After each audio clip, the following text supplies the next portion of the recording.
Son los asesinos en serie más infames del mundo. Fue la cifra de muertes más alta atribuible a un solo asesino en la historia norteamericana. Teníamos a un chico norteamericano que mata a una chica norteamericana. ¿Pero qué les indujo a cometer sus atroces crímenes? A las víctimas las habían abierto en canal y habían manipulado sus órganos internos. ¿Nacieron así? Al parecer su padre era un agresor sexual. Era el tipo más trastornado que había conocido. ¿O se hicieron? Su padre le rompió los dedos a la madre, uno a uno, delante de los niños.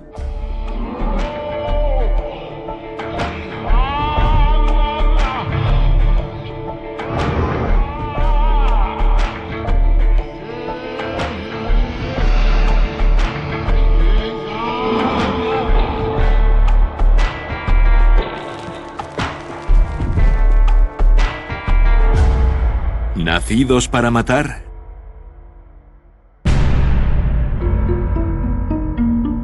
Ted Bundy acabó salvajemente con la vida de mujeres norteamericanas. Casi parecía que tuviera una misión. El operador dijo: sargento, tenemos 2 muertas y 2 moribundas. Un asesino carismático que engañó incluso a sus amigos más íntimos. En fin, había estado con el que probablemente era el hombre más peligroso del oeste de Estados Unidos y nunca sospeché nada. Y le dio 100 vueltas a la policía. Era un experto depredador. Lo planeó todo también como una operación militar. Se ha convertido en el asesino en serie más infame de la historia norteamericana. ¿Pero Ted Bundy era un asesino nato?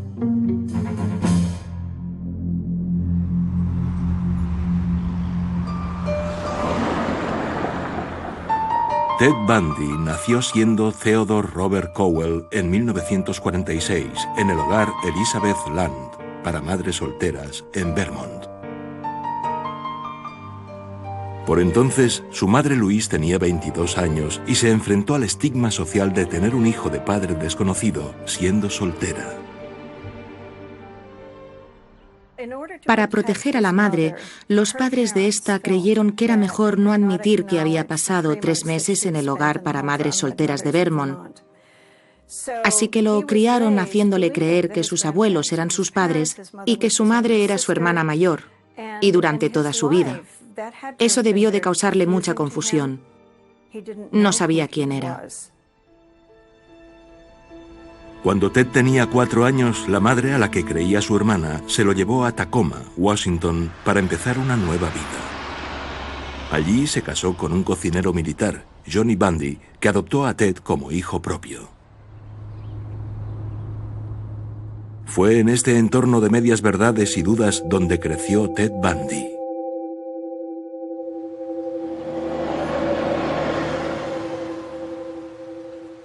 En su época del instituto estaba en un grupo en el que todos eran alguien, pero él nunca lo fue. Sabemos que se burlaban mucho de él. No es que le consideraran un idiota, y en cierta forma era un chico guapo, pero no se integraba. Su personalidad básica, si había algo así, era retraída. Le daba miedo arriesgarse y seguramente temía desvelar sus pensamientos más íntimos. En la adolescencia, Bundy por fin descubrió por sí solo la verdad sobre su origen. Todo lo que le habían hecho creer anteriormente era mentira. En tales circunstancias, era normal que desconfiara. Era normal que le costara crear vínculos duraderos con aquellas personas que le habían mentido. El joven Bundy empezó a tener problemas con la ley. Cometió varios delitos menores. Le costaba mantener un empleo. Pero en 1966 se matriculó en la Universidad de Washington, en Seattle, y de repente empezó a transformarse.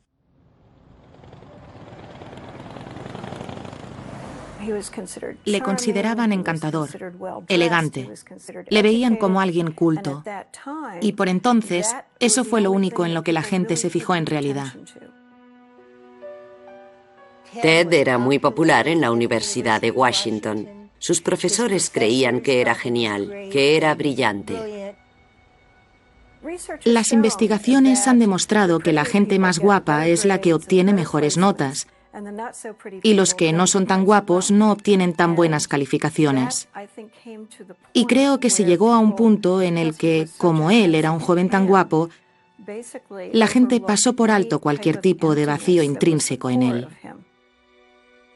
Anne Rule, ahora una escritora de éxito, era voluntaria en un teléfono de prevención de suicidios cuando conoció al carismático y atractivo joven Bundy. Ted y yo trabajábamos en equipo. Ted era muy bueno al teléfono, era muy comprensivo, se interesaba por la gente. Todavía lo recuerdo apoyado en la mesa con el teléfono en la oreja. Y salvó muchas vidas, lo que ahora me parece muy irónico. Pero yo conocí al Ted amable, al que me acompañaba hasta el coche a las 2 de la madrugada, cuando acababa mi turno, y me decía: Anne, por favor, cierra las puertas. No quiero que te pase nada de camino a casa. En fin, había estado con el que probablemente era el hombre más peligroso del oeste de Estados Unidos, y nunca sospeché nada. Dan Lazares, un joven estudiante de Derecho, convivió con el brillante e ingenioso Bundy en la misma residencia. El Ted Bundy que yo conocí tenía cosas que eran especiales. Diría que tenía carisma. Recuerdo que me parecía un hombre muy guapo y seguramente si lo pienso ahora, yo también deseaba serlo. Recuerdo que era muy bien hablado, intelectual, sencillo, arrogante pero sencillo de un modo que resultaba encantador. Cuando Ted estaba en la universidad, conoció a la mujer de sus sueños y me dijo que ella lo tenía todo. Era guapa, era rica, era popular y él estaba muy enamorado de ella.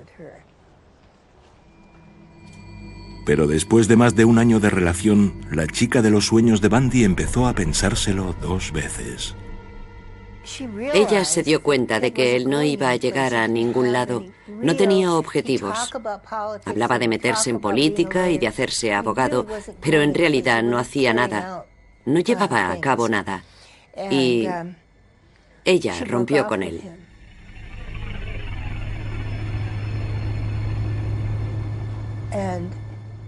Y eso fue lo que le destrozó. En mi opinión, ese fue el detonante. Bundy se tomó muy mal ese rechazo y entonces hizo lo posible por hallar el modo de volver a conquistarla. Bundy se metió de lleno en el dinámico mundo del derecho y la política y se convirtió en una joven promesa del Partido Republicano. Al mismo tiempo, se negaba a renunciar a la chica de sus sueños. A principios de 1974, el ahora aplicado Bundy la había reconquistado de tal forma que empezaron a hablar de matrimonio. Entonces, de repente e inesperadamente, él interrumpió todo contacto con ella.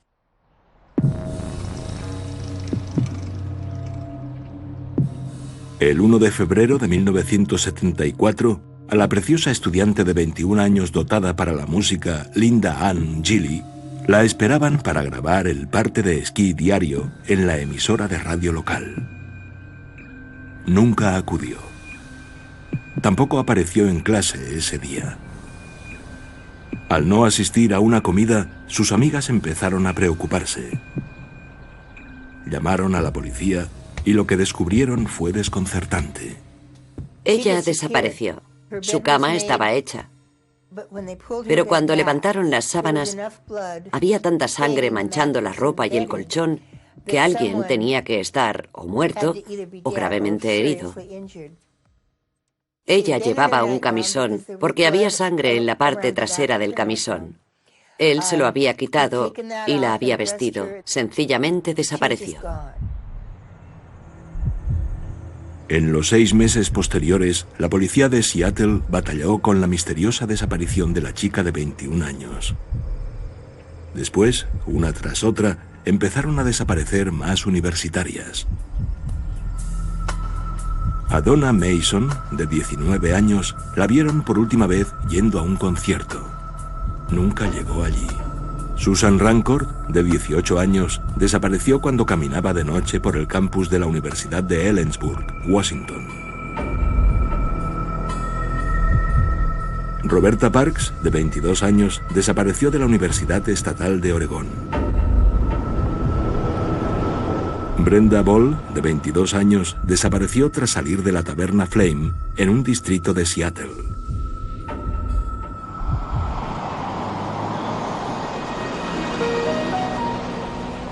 Y Georgia Ann Hawkins, de 18 años, a quien le faltaban unos días para acabar su primer año de carrera, desapareció misteriosamente mientras caminaba entre las casas de las hermandades tras visitar a unas compañeras. Solo tenía que pasar por 4 casas hasta llegar a la suya. Y nunca llegó. Todas las víctimas tenían el pelo largo, moreno y con raya en medio. Todas eran esbeltas, atractivas y listas. Todas se parecían a la chica de los sueños de Bundy. Por lo general, hay muchas similitudes entre las víctimas de los asesinos en serie. Los asesinos en serie suelen tener un patrón. Parecía como si Bundy intentara vengarse de esa mujer en concreto, de una clase en concreto, de un tipo de mujer en concreto. Casi parecía que tuviera una misión. 6 mujeres jóvenes habían desaparecido sin más, dejando una pregunta en el aire.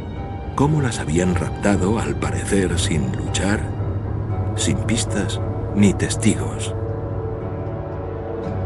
A lo largo del reino del terror de Bundy se revelaría la escalofriante respuesta.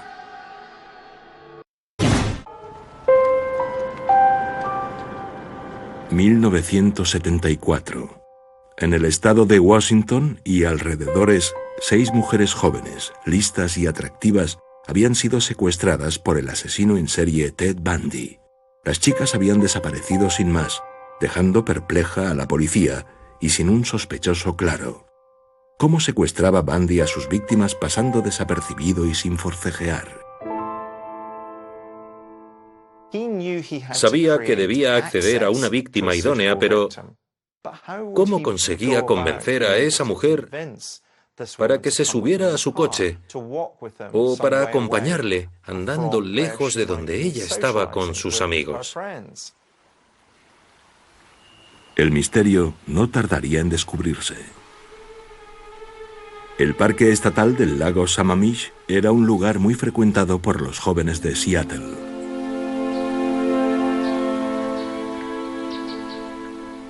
El 14 de julio de 1974, la adolescente Dawn Saunders era una de tantas jóvenes que se dirigían al lago. Era una tarde de domingo muy soleada. Siempre nos gustaba ir al parque en cuanto podíamos. Mis amigas y yo teníamos 14 o 15 años e íbamos al parque a ver quién estaba allí o a ver en qué follón nos podíamos meter. Ese domingo de julio hacía mucho calor y el parque estaba siempre abarrotado los fines de semana calurosos. La gente hacía cola en sus coches para llegar a alguno de los pocos aparcamientos del parque. Es un parque enorme, de los más concurridos del estado. A una amiga nuestra se le acercó un hombre joven escayolado. Él le pidió ayuda para bajar algo del techo de su coche. La chica fue una de tantas a las que se les acercó un hombre que parecía tener un brazo roto. Tenía 17 años, precioso pelo castaño hasta los hombros, ojos marrones. No se fue con él a ninguna parte, no pasó nada más. Es muy probable que el hombre fuera Bundy, con una escayola falsa. Varios testigos vieron cómo también se acercaba a una joven atractiva de 23 años. Janice Sott estaba sola sentada en una toalla y un hombre guapo se le acercó y le pidió ayuda para bajar su canoa del coche. Él le dijo: "Está en el aparcamiento". Ella aceptó y se fue con él.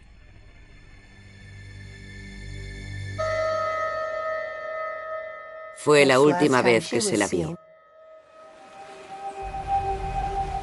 El modo en cómo desapareció Janice Ott permitiría comprender cómo Bundy había secuestrado al menos a 7 mujeres sin llamar la atención. Lo que hacía Bundy me pareció muy ingenioso. Se ponía una escayola en el brazo, fingía tener alguna lesión y pedía ayuda. Está claro que con esto lo que hacía era poder acceder a la víctima. Una vez lo había conseguido, aprovechaba la oportunidad que eso le proporciona para poder matarla. Pero los insólitos acontecimientos de ese caluroso día de julio no acabarían con la desaparición de Janice Ott. Tan solo unas horas después, mientras 40.000 personas disfrutaban del sol, Bundy volvió y se paseó tranquilamente entre ellas. Esa tarde, un poco después, Dennis Naslund estaba allí con su novio y otra pareja y tuvo que ir al servicio. Era una especie de cabina de cemento apartada.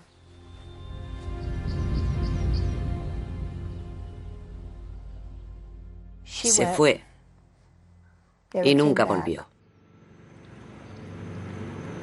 Bundy había secuestrado a 2 mujeres jóvenes en el mismo lugar abarrotado, el mismo día y a plena luz. El beneficio psicológico que obtuvo del primer asesinato no le bastaba para satisfacerle. Necesitaba más. Los asesinatos en serie empiezan como consecuencia de una fantasía. La fantasía se va perfeccionando con el tiempo. Así que a la larga una no le bastaba. La fantasía exigía que fueran 2.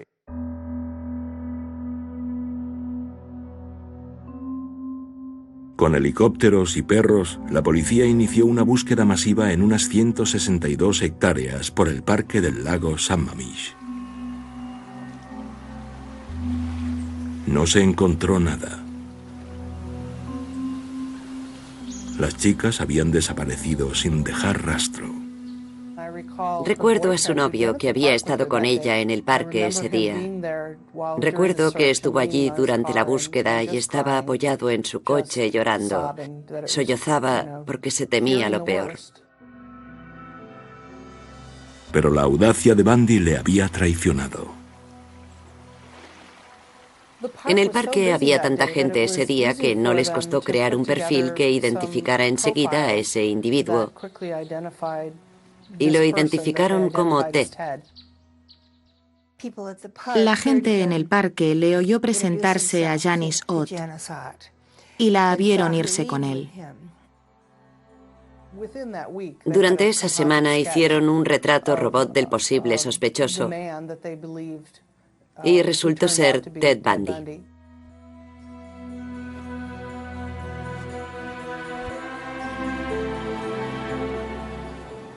Rememorando ahora ese día, no lo recuerdo tan inocuo como pareció. Pese a tener el nombre y la descripción del sospechoso, nadie que lo conociera relacionaba al carismático joven Ted Bundy con el hombre que había secuestrado al menos a 8 mujeres.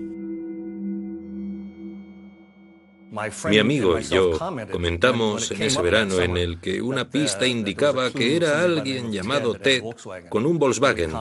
Comentamos y bromeamos sobre que quizá fuera Ted, porque nunca estaba.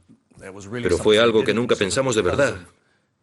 Por cómo era, jamás imaginamos que estuviera involucrado en algo así. Si los asesinos en serie llevaran cuernos en la cabeza, podríamos evitarlos. Por desgracia, los asesinos en serie suelen ser encantadores, muy seductores. Así que no debemos pensar que un asesino en serie es como los malvados hollywoodienses, porque en realidad, ante un asesino en serie nos enfrentamos a la banalización del mal. A mediados de septiembre de 1974, Bundy se trasladó. Se dirigió a Salt Lake City, donde se matriculó en la Universidad de Utah para estudiar Derecho.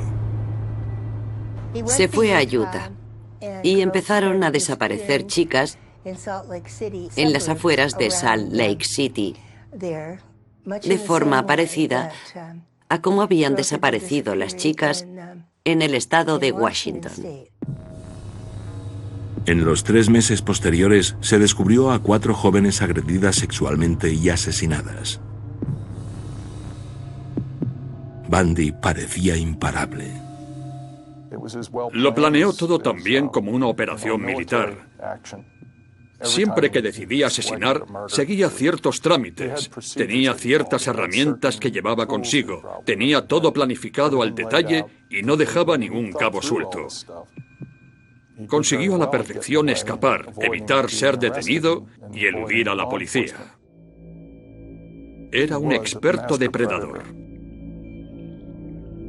Pero en noviembre de 1974, Bundy cometió su primer error grave. Intentó secuestrar a una joven llamada Carol Daronch en Salt Lake City. Le dijo que era policía y que alguien había intentado robarle el coche. Y cuando no pudieron entrar por una puerta trasera de unos almacenes, donde él dijo que había una comisaría, la condujo hasta su Volkswagen e intentó llevársela en él. Ella intuyó que pasaba algo raro cuando él quiso esposarla, saltó del vehículo en marcha y logró escapar. Carol Daronch había escapado, pero su agresor seguía libre. En los 7 meses posteriores, 6 jóvenes más fueron secuestradas en Utah y en el vecino Colorado. Pero el 16 de agosto, por fin, se acabó la suerte de Bundy. Un policía del estado de Utah, fuera de servicio, lo vio merodeando por un barrio en el Volkswagen, le detuvo y le acusó de posesión de herramientas robadas. Usaron su foto en una rueda de reconocimiento fotográfica y Carol Daronch lo reconoció.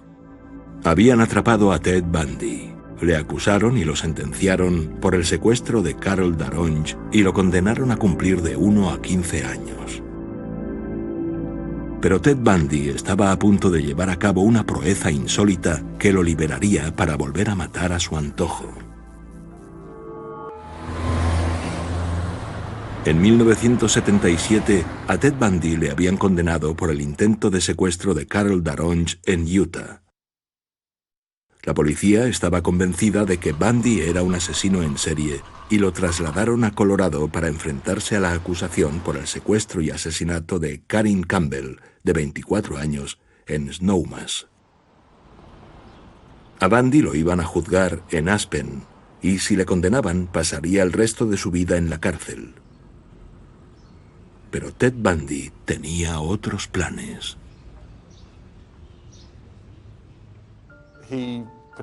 Solicitó al tribunal defenderse a sí mismo y, para hacerlo, le tenían que sacar de donde estaban los presos comunes y llevarlo a la biblioteca de derecho. Había lugares que no eran tan seguros como lo era su celda. El 7 de junio de 1977, durante un receso en el caso, Bundy pidió permiso para acceder a material de investigación legal. Él era su propio abogado y se preparaba en la biblioteca legal del juzgado. Saltó por la ventana y huyó. Bundy había burlado a sus captores y estaba libre. Se mezcló con la gente en las concurridas calles de Aspen y se dirigió a las montañas circundantes. Bundy interpretó esto como que era capaz de vencer al sistema de justicia penal. Se consideró más listo que todos esos policías, todos esos inspectores que le permitieron acceder a la biblioteca a fin de prepararse para su inminente juicio. Durante los 8 meses posteriores, Bundy se ocultó en la naturaleza, refugiándose en cabañas abandonadas y robando la comida a los campistas mientras la policía, abochornada, le buscaba desesperadamente. Los asesinos en serie son egocéntricos. Se consideran más listos que nadie, los más ingeniosos, los más inteligentes, porque el mundo entero gira a su alrededor. Tras varios días en plena naturaleza, Bundy se atrevió a volver a Aspen y robó un coche, pero su suerte estaba a punto de acabarse. Se encontró con un control policial y le vieron. Fueron tras él cuando dio la vuelta, le persiguieron y lo detuvieron. Y llevaron a Bundy a la cárcel del condado de Garfield en Glenwood Springs, Colorado. Se aumentó la seguridad y las autoridades estaban convencidas de que tenían al preso a buen recaudo. De nuevo, Bundy tenía otros planes. Siempre tramaba algo. Eso siempre debía tenerse en cuenta cuando tratabas con él.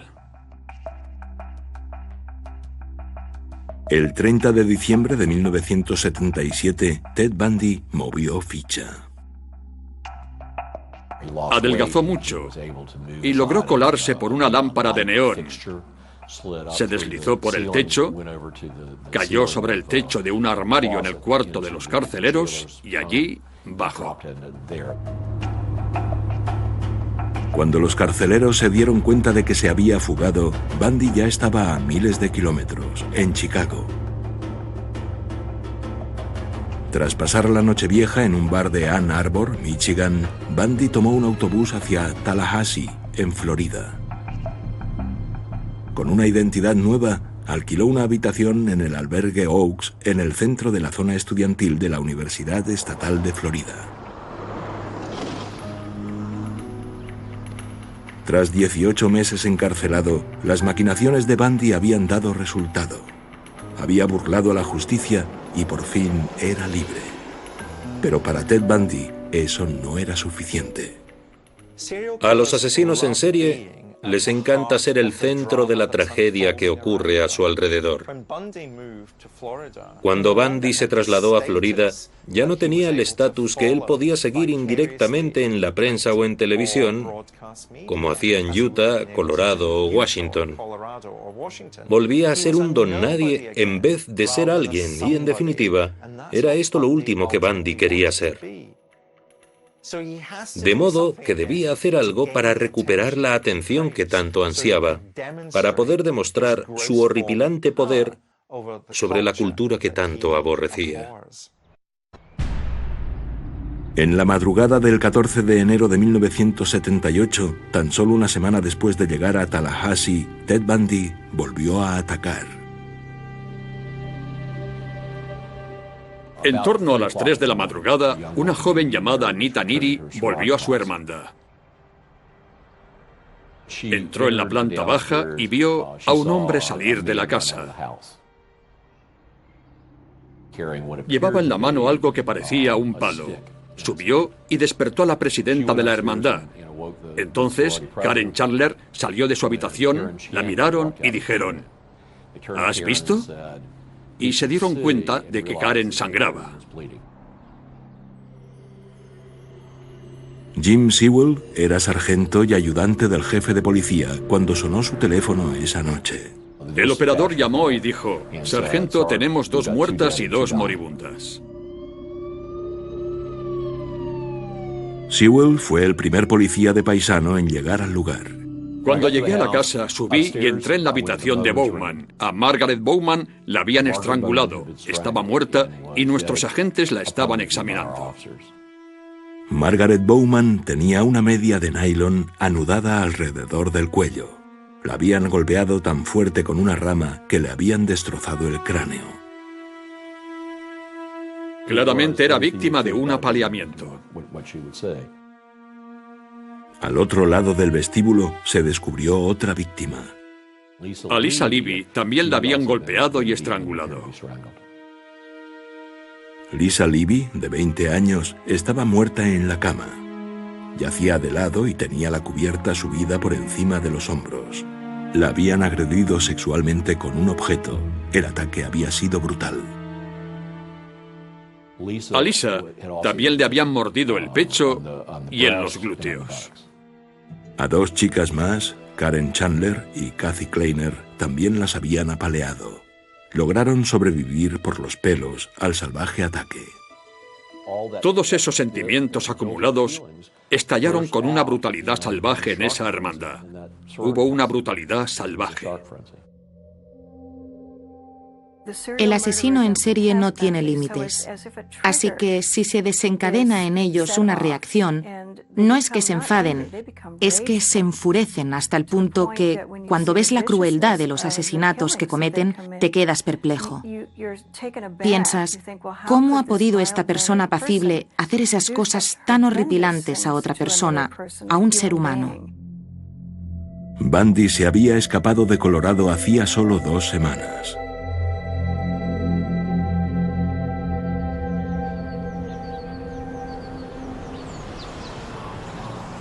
Casi 3 semanas después del ataque a la hermandad Chi Omega, denunciaron el robo de una furgoneta Dodge blanca del Departamento de Periodismo de la Universidad de Florida. 4 días después volvería a aparecer. A 160 kilómetros, en Lake City. Kimberly Leach, de 12 años, iba al instituto. Cuando se dirigía a su clase de educación física, se dio cuenta de que se había dejado la bolsa en su habitación. Le dieron permiso para ir a buscarla al otro edificio. Ya no regresó. Esa mañana, un testigo vio a la joven medio llorando y cómo un hombre enfadado la metía a empujones en el asiento del copiloto de una furgoneta blanca. Dio por hecho que era un padre enfadado. Esa misma mañana, otro testigo vio una furgoneta blanca casi descontrolada por la autopista. El conductor, enfurecido, gritaba a su acompañante. Pocos días después, se recuperó la furgoneta blanca robada en la Universidad de Tallahassee. El que la había conducido había viajado unos 800 kilómetros. Hallamos indicios de traumatismos dentro. Había ramas, hojas, pelo y restos de fibras. Una etiqueta de precios donde ponía $26. Creemos que fue a una tienda de deportes y compró un cuchillo muy grande, un cuchillo de caza. Y creemos que lo usó para matar a Kimberly. Pasaron 2 meses hasta que la policía descubrió el cuerpo de Kimberly, de 12 años, tirado en una pocilga abandonada en un bosque a 40 kilómetros de su casa.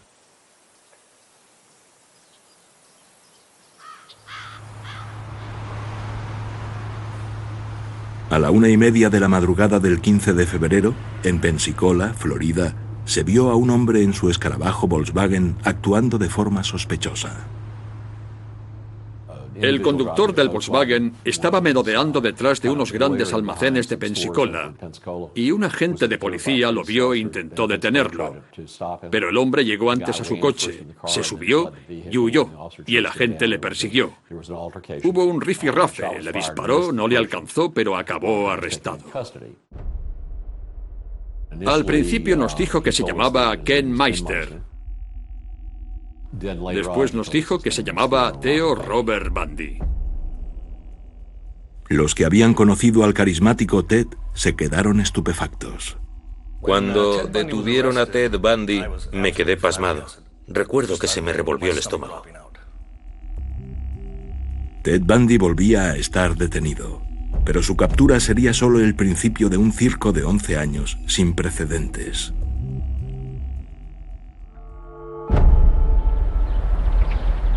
...1979, Florida. Ted Bundy había secuestrado y asesinado a decenas de jóvenes en 5 estados diferentes y se había fugado 2 veces estando detenido. Ahora iría a juicio.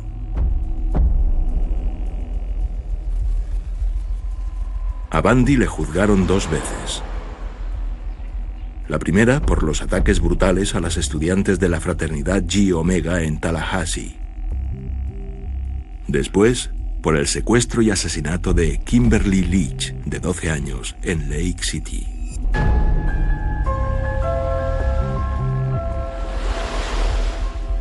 El 25 de junio, Ted Bundy subió al estrado.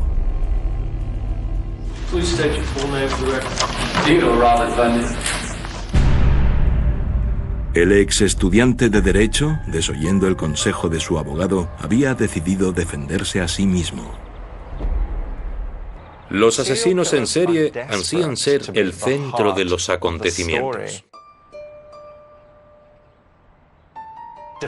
Está claro que defenderte a ti mismo te va a permitir llamar mucho la atención. Y Bundy, sin duda, tenía la fantasía de que era un estudiante de derecho buenísimo y de que podía haber sido un gran abogado. Esto se debe en parte a que los asesinos en serie suelen operar a un nivel superficial. No tienen la profundidad para comprometerse con acabar de estudiar una carrera de derecho. Es todo superficial, es todo humo, fantasía. Pero al llevar a cabo la fantasía de defenderse a sí mismo, era el centro de todo.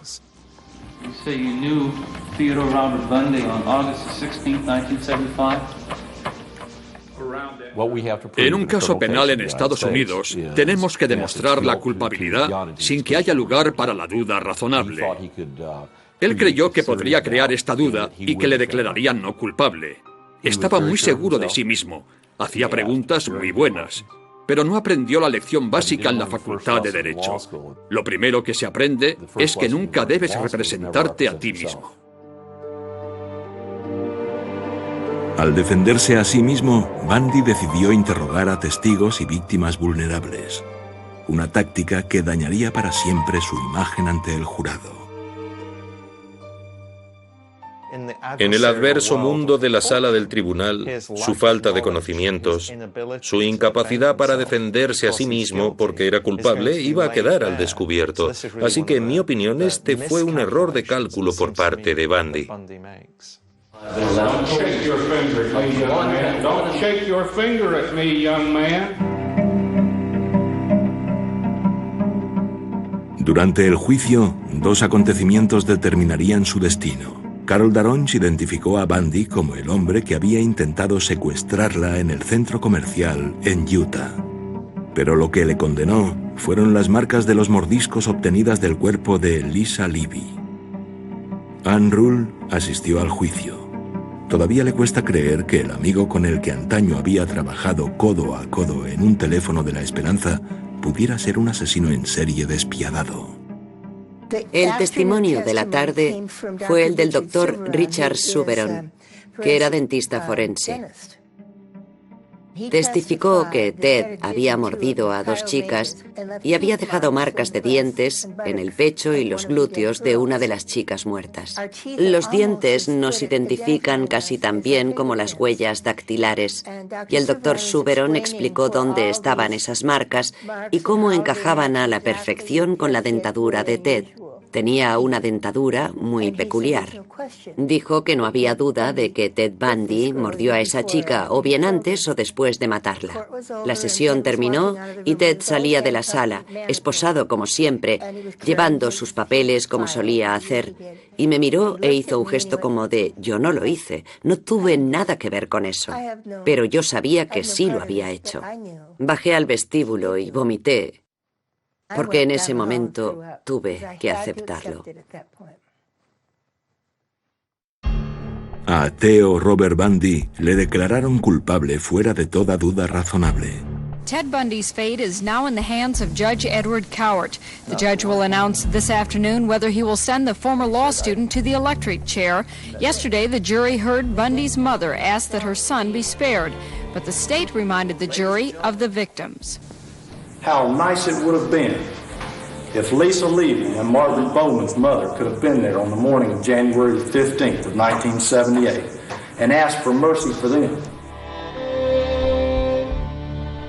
A Bundy le condenaron a ser electrocutado. Pero la condena será solo el principio de años de estratagemas y apelaciones, mientras la fama de Bundy aumentaba en el corredor de la muerte. Cuando hablaba contigo, le veías mostrar una cara, pero siempre notabas que estaba jugando. La policía tenía listas de chicas desaparecidas y sus familias querían información sobre ellas. Sin embargo, Bundy seguía declarándose inocente. El asesino en serie lo único que quiere es demostrar que es el individuo más importante en ese momento. Quiere ponerles nerviosos. Hace lo posible porque deseen desesperadamente que él confiese sus crímenes, pero al mismo tiempo controla por completo su mundo. Y de eso se trata básicamente, de controlar el mundo. Solo cuando se enfrentó a una ejecución segura tras 11 años en el corredor de la muerte, Bundy por fin empezó a confesar. Le mintió a su familia al respecto. Su madre y su esposa por entonces creían que era inocente. Y entonces, en los 2 últimos días, les contó la verdad, que había cometido esos asesinatos.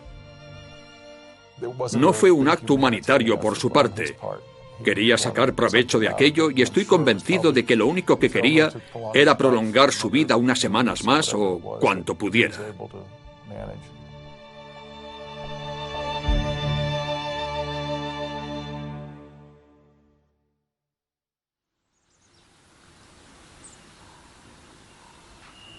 Pocos días antes de ser ejecutado, Ted Bundy empezó a admitir los atroces crímenes de al menos 36 jóvenes por toda Norteamérica.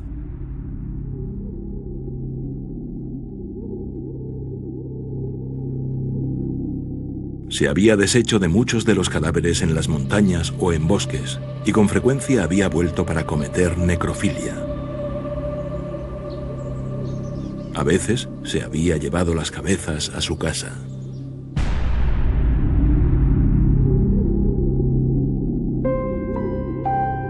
A Ted Bundy lo ejecutaron en la silla eléctrica el 24 de enero de 1989. Pero, ¿este asesino de jóvenes inocentes nació así o se hizo? ¿Se trastornó siendo niño por culpa de la mentira de que su madre era su hermana? ¿Fue el rechazo posterior por parte de la chica de sus sueños el catalizador de sus crímenes? ¿O sencillamente Ted Bundy era un asesino nato? Siempre me he negado a creer que un niño ya nace condenado para ser un criminal. Pero si un niño con tendencia a la violencia nace en un entorno abusivo, entonces es el caldo de cultivo perfecto para crear a un sociópata sádico. Él no estaba loco. No estaba loco. Sabía lo que estaba haciendo. Ocultó sus pistas, pero era un adicto. Parece haber pruebas de que incluso cuando era niño no tenía vínculos emocionales íntimos con nadie. La personalidad básica está allí cuando un niño nace y en ella influye su entorno.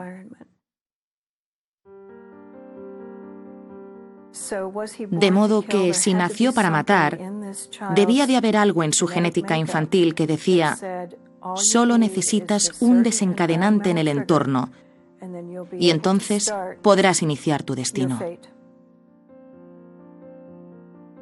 No me cabe la menor duda de que Ted Bundy vivió varias circunstancias en su infancia que fueron poco comunes y potencialmente muy nocivas. Ted Bundy no nació para ser un asesino en serie. Fue una elección que hizo cuando creció y sintió que no había otro modo de resolver algunos de sus problemas psicológicos subyacentes. El propio Bundy le dio al agente Paul Decker la escalofriante explicación de los motivos de sus crímenes. En ese momento estaba descansando y bastante relajado, y le dije algo así: Ted, ¿por qué hiciste todo eso? Y él me dijo: me gustaba. Nada más. No discutimos sobre si era un problema mental el que le había inducido a hacerlo u otra cosa. Disfrutaba y punto. Es una idea aterradora.